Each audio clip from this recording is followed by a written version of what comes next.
Ladies and gentlemen, good afternoon. My name is Greg Maisel, and I'm the CEO of Keren HaYesod United Israel Appeal. Es brennt, just sung by Dodo Fischer, was written by Mordechai Gebertig. He was born in Krakow in 1877, where he worked as a carpenter, but was known as the troubadour of the Jewish people. Gebertig wrote Es brennt in response to a 1936 pogrom in the Polish town of Pshitik. In June 1942, Gebertig was murdered by the German soldiers. Today is Holocaust Remembrance Day, a day of sacred remembrance observed by Jewish communities all over the world. Today, thousands of young people took part in the March of the Living, from Auschwitz to Birkenau, the largest Jewish graveyard in the world, in commemoration of the 6 million Jews and the millions of other innocent victims of the Shoah murdered in Europe.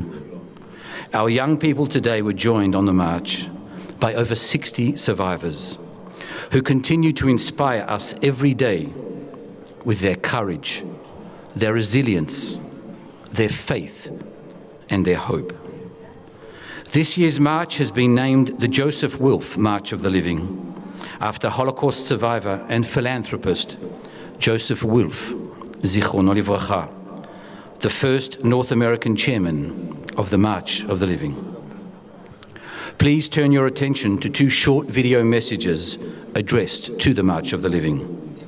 The first from Israeli Prime Minister Benjamin Netanyahu, and the second from Justin Trudeau, Prime Minister of Canada. Regards to all of you from Jerusalem as you march today as part of the International March of the Living. You march to bear witness to the greatest tragedy that ever befell the Jewish people.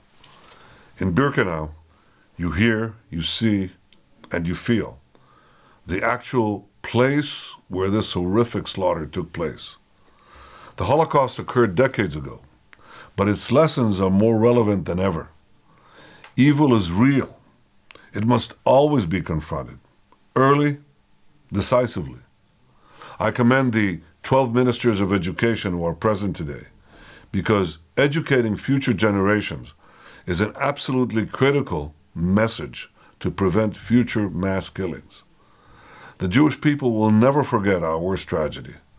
This is borne testimony by the Holocaust survivors and their families who are with you today. We will never let this happen again. Israel is a powerful state. It ensures the safety and security of our people forever.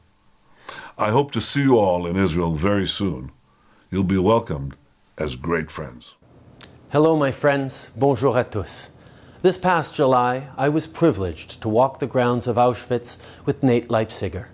It was a tremendously moving experience, one that will stay with me forever. I was confronted with humanity's capacity for deliberate evil and destruction and the dangers of anti-Semitism, intolerance, and discrimination.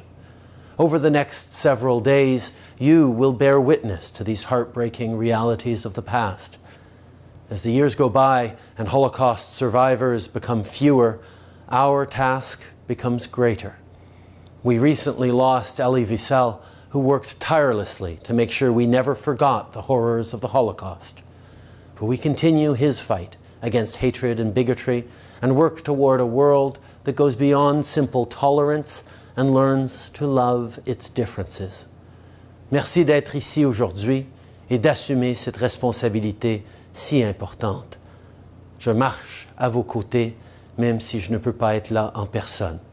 Nous devons tous être témoins et partager tout ce que nous avons vu, appris, ressenti. It's up to us to bring meaning to the solemn vow, never again. We will never forget, nous n'oublierons jamais.